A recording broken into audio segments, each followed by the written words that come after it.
Mfuko wa udhamini wa kumbukumbu ya Mwalimu Julius Kambarage Nyerere unaosimamiwa na Benki Kuu ya Tanzania unatoa nafasi ya udhamini wa masomo ya elimu ya juu kwa wanafunzi wa Tanzania wenye ufaulu wa juu waliosajiliwa katika vyuo vikuu vinavyotambulika nchini.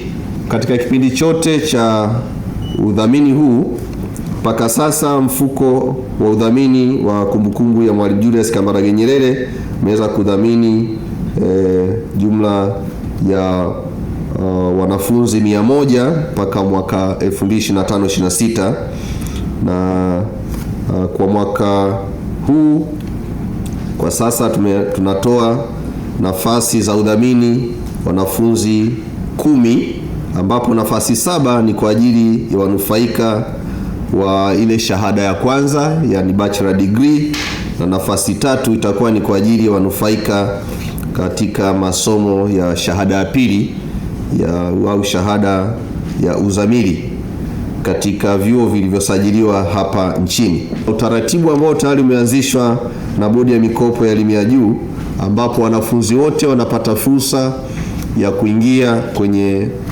mfumo na kuweka taarifa zao, na wenyewe imekuwa mkichakata na kupata mwanafunzi kuanzia aliyepata alama za juu mpaka wa chini, mnaainisha na kuona yupi anastahiki. Basi tukadhani ni vizuri tutumie utaratibu huo. Kwa hiyo bodi ya usimamizi au bodi ya udhamini ya mfuko wa Mwalimu Julius Kambarage Nyerere iliridhia kupitia kikao chake cha bodi kilichofanyika mwezi wa 5 mwaka huu kwamba katika udahili wa mwaka huu wa masomo wa 2026-27 tuanze kutumia mifumo ya bodi ya mikopo ya elimu ya juu kwa ajili ya kufadhili wanafunzi hawa. Tunaamini kabisa kwamba mifumo yenu ni mizuri, imekuwa ni mifumo inayochakata na kutoa matokeo kwa usawa, kwa haki na kwa ufanisi wa hali ya juu, ambao utasaidia fedha sisi tutakuwa tunaendelea kuzikusanya, na kwa namna ambavyo mfuko walianzisha, sababu wao wamewekeza ile faida inayotokana kwenye hati fungani kwa wale waliotutangulia wakaanzisha mfuko huo, ndizo zinazotumia kufadhili hao wanafunzi 10.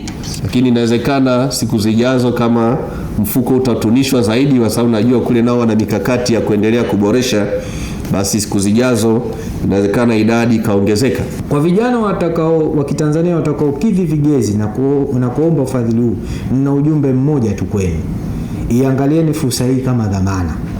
Wale mtakaochaguliwa, uwekezaji unaofanywa katika elimu yenu unapaswa hatimaye kurejea kwa jamii kwa namna ya maarifa, ubunifu, huduma, suluhisho na mahitaji mbalimbali ya kijamii.